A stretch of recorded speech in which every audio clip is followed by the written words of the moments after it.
আজকের এই ভিডিওতে আমরা পশ্চিমবঙ্গে আইসিডিএস অঙ্গনারী কর্মী এবং সহায়িকার লিখিত পরীক্ষাতে আসার মতো কিছু গুরুত্বপূর্ণ প্রশ্ন উত্তর নিয়ে আলোচনা করব। তো যারা যারা আইসিডিএস অঙ্গনারী কর্মী এবং সহায়িকা পোস্টের জন্য প্রিপারেশন নিচ্ছেন তাদের জন্য আজকের এই ভিডিওটি খুবই গুরুত্বপূর্ণ হতে চলেছে। ভিডিওটি প্রথম থেকে শেষ পর্যন্ত দেখবেন এবং যারা চ্যানেলে প্রথমবার এসেছেন চ্যানেলটিকে সাবস্ক্রাইব করে পাশে থাকা বেল আইকনটি প্রেস করে নিতে ভুলবেন না। তো বন্ধুরা, আইসিডিএস অঙ্গনারী কর্মী এবং সহায়িকার সিলেবাসের গুরুত্বপূর্ণ একটি কোশ্চেন হচ্ছে, একটি পেন্ডুলামের দোলনকাল কিসের উপর নির্ভরশীল? একটি পেন্ডুলামের দোলনকাল কিসের উপর নির্ভরশীল?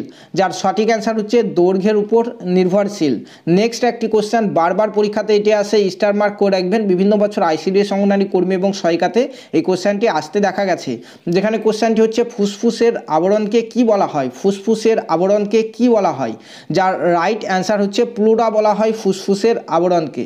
তারপরে নেক্সট একটি গুরুত্বপূর্ণ কোশ্চেন এখানে বলা হয়েছে, এই কোশ্চেনটিও কিন্তু পরীক্ষাতে আসে, যে সূর্য শিশির গাছের রোম পতঙ্গের সংস্পর্শে আসা মাত্র পতঙ্গের দিকে বেঁকে যায়, এটি কি ধরনের চলন?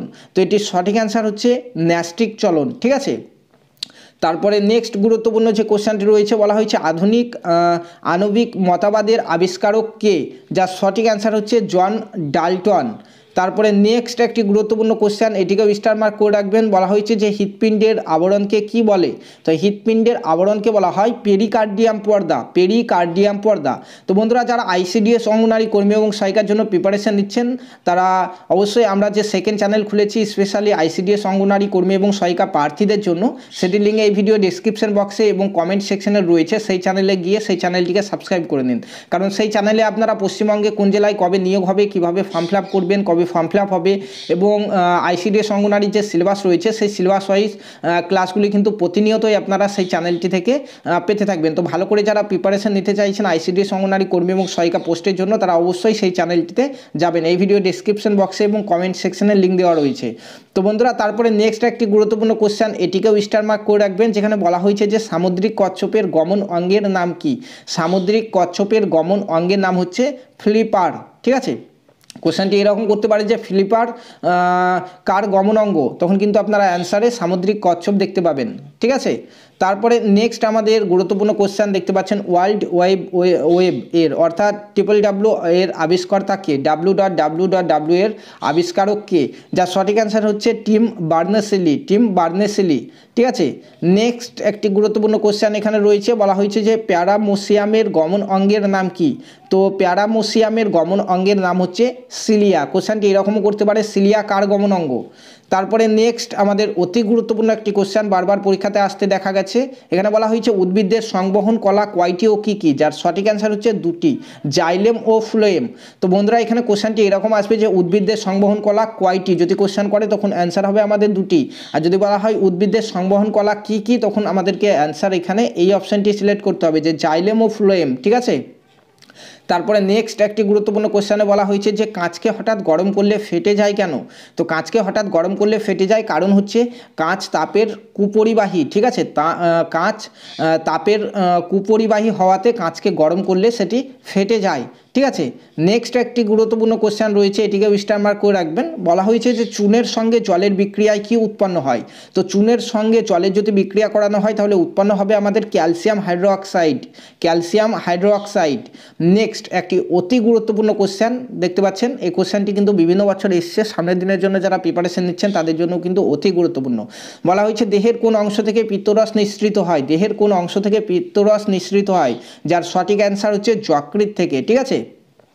তারপরে আরও একটি গুরুত্বপূর্ণ কোশ্চেন রয়েছে, বারবার পরীক্ষাতে আসার মতো এটি, আইসিডিএস অঙ্গনারী কর্মী সহায়িকা উভয় প্রার্থীদের জন্য স্টার মার্ক করে রাখবেন। বলা হয়েছে কোন ভিটামিনের অভাবে রাতকানা রোগ হয়? কোন ভিটামিনের অভাবে রাতকানা রোগ হয়? এই কোশ্চেনটি আপনারা প্রিভিয়াস ইয়ার প্রশ্নপত্র খুললে দেখবেন, প্রায় প্রত্যেকটি জেলাতেই কিন্তু এই কোশ্চেনটি এসে থাকে। তো যে ভিটামিনের অভাবে রাতকানা রোগ হয় সেটি হচ্ছে ভিটামিন এ এর অভাবে রাতকানা রোগ হয়। ঠিক আছে। নেক্সট আরও একটি গুরুত্বপূর্ণ কোশ্চেনে বলা হয়েছে তেজি জল বা অ্যাকোয়া ফোর্টিস কি? তেজি জল বা অ্যাকোয়া ফোর্টিস কি? যার সঠিক অ্যান্সার হচ্ছে নাইট্রিক অ্যাসিড। ঠিক আছে। Nitric acid. তারপরে নেক্সট আমাদের যে গুরুত্বপূর্ণ কোশ্চেন সেখানে বলা হয়েছে প্রতি ঘন মিলিমিটার রক্তে লোহিত কণিকার স্বাভাবিক পরিমাণ কত? প্রতি ঘন মিলিমিটার রক্তে লোহিত কণিকার স্বাভাবিক পরিমাণ কত? যেটি মোটামুটি 50 লাখের মতো। ঠিক আছে। তারপরে নেক্সট আরও একটি গুরুত্বপূর্ণ কোশ্চেনে বলা হয়েছে বিজলি বাতির আবিষ্কারক কে বা বিজলি বাতির আবিষ্কর্তা কে, যার সঠিক অ্যান্সার হচ্ছে টমাস এডিসন বা টমাস আলভা এডিসন। ঠিক আছে, টমাস এডিসন বা টমাস আলভা এডিসন হচ্ছে বিজলি বাতির অর্থাৎ বৈদ্যুতিক বাতির আবিষ্কর্তা। নেক্সট অতি গুরুত্বপূর্ণ আরও একটি কোশ্চেন এখানে রয়েছে, যেখানে বলা হয়েছে কোন রক্তকণিকা শ্বাসবায়ু পরিবহন করে। এটিও কিন্তু বারবার পরীক্ষাতে আসে। ঠিক আছে, এটিকেও স্টার মার্ক করে রাখবেন। তো কোন রক্তকণিকা শ্বাসবায়ু পরিবহন করে, সেটি হচ্ছে লোহিত রক্তকণিকা। ঠিক আছে, লোহিত রক্তকণিকা। নেক্সট আমাদের কোশ্চেন বলা হয়েছে জেনেটিক কোড আবিষ্কর্তা কে, জেনেটিক কোডের আবিষ্কর্তা কে, যার সঠিক অ্যান্সার হচ্ছে ডক্টর হরগোবিন্দ খুরানা। ঠিক আছে, ডক্টর হরগোবিন্দ খুরানা জেনেটিক কোডের আবিষ্কর্তা করেছিল। তো এই ডক্টর হরগোবিন্দ খুরানা কিন্তু আমাদের ইন্ডিয়ান সায়েন্টিস্ট। ঠিক আছে, তারপরে নেক্সট গুরুত্বপূর্ণ একটি কোশ্চেন, এটিও কিন্তু বারবার পরীক্ষাতে আসে। ঠিক আছে, তো কোশ্চেনটি বলা হয়েছে চিংড়ির রেচন অঙ্গের নাম কি। চিংড়ির রেচন অঙ্গের নাম হচ্ছে সবুজ গ্রন্থি। কোশ্চেনটি এরকম আসতে পারে, সবুজ গ্রন্থি কার রেচন অঙ্গ। ঠিক আছে, তো বন্ধুরা আজকের ভিডিওতে যে সকল কোশ্চেনগুলি আপনারা দেখছেন প্রত্যেকটি কোশ্চেনে কিন্তু অতি গুরুত্বপূর্ণ কোশ্চেন। ঠিক আছে, এখানে বলা রয়েছে কোন রক্তকণিকা রোগ জীবাণু ধ্বংস করে, এটিও কিন্তু বারবার পরীক্ষাতে আমাদের এসছে। ঠিক আছে, তো এখানে কোন রক্তকণিকা রোগ জীবাণু ধ্বংস করে, সেটি হচ্ছে শ্বেত রক্তকণিকা। ঠিক আছে, তারপরে নেক্সট আমাদের আরও একটি অতি গুরুত্বপূর্ণ কোশ্চেন, এটিও পরীক্ষাতে আসে। বলা হয়েছে যে প্লাস্টার অফ প্যারিস কী দিয়ে তৈরি। তো প্লাস্টার অফ প্যারিস আমাদের জিপসাম দিয়ে তৈরি। ঠিক আছে, জিপসাম দিয়ে তৈরি হচ্ছে প্লাস্টার অফ প্যারিস। তো এখানে আরও একটি অতি গুরুত্বপূর্ণ কোশ্চেন রয়েছে, এটিও কিন্তু আইসিডিএস অঙ্গনারী কর্মী সহায়িকা উভয় পোস্টের জন্য অতি গুরুত্বপূর্ণ। ঠিক আছে, বারবার পরীক্ষাতে আসতে দেখা গেছে যে কেঁচোর রেচন অঙ্গের নাম কি। তো কেঁচোর রেচন অঙ্গের নাম হচ্ছে নেফ্রিডিয়া। কোশ্চেনটি এরকম ঘুরিয়ে দিতে পারে, নেফ্রিডিয়া কার রেচন অঙ্গ। ঠিক আছে, তারপরে আরও একটি কোশ্চেন রয়েছে, এখানে বলা হয়েছে রক্তবাহের ভেতরে রক্তের জমাট বাঁধাকে কি বলে। তো রক্তবাহের ভেতরে রক্তের জমাট বাঁধাকে বলা হয় থ্রাম্বোসিস। ঠিক আছে, থ্রাম্বোসিস বলা হয় রক্তবাহের ভেতরে রক্তের জমাট বাঁধাকে। তো বন্ধুরা আজকের ভিডিওতে যে কোশ্চেনগুলি আপনারা দেখলেন প্রত্যেকটি কোশ্চেনে কিন্তু অতি গুরুত্বপূর্ণ আমাদের আইসিডিএস অঙ্গনারী কর্মী এবং সহায়িকা এই দুটি পোস্টে যারা লিখিত পরীক্ষা দেবেন তাদের জন্য। ঠিক আছে, তো বন্ধুরা খুব ভালো করে প্রিপারেশন নেওয়ার জন্য অবশ্যই আমাদের সেকেন্ড চ্যানেলে চলে যাবেন। সেই চ্যানেলে শুধুমাত্র আপনারা আইসিডিএস অঙ্গনারী সম্পর্কিত ভিডিও পাবেন, কবে নিয়োগ হবে, তারপরে কবে ফর্ম ফিল আপ হবে, কীভাবে ফর্ম ফিল আপ করতে হবে, তার সঙ্গে প্রত্যেক দিনই কিন্তু আপনারা সেখান থেকে গুরুত্বপূর্ণ প্রশ্ন উত্তরের ক্লাসগুলি পেয়ে যাবেন। আজকের ভিডিওটি যদি ভালো লেগে থাকে অবশ্যই ভিডিওতে একটি লাইক করবেন এবং তার সঙ্গে কোন ডিস্ট্রিক্ট থেকে আপনি ভিডিওটি দেখছেন এবং কোন পোস্টের জন্য প্রিপারেশন নিচ্ছেন অবশ্যই কমেন্টের মাধ্যমে জানাতে ভুলবেন না। ধন্যবাদ।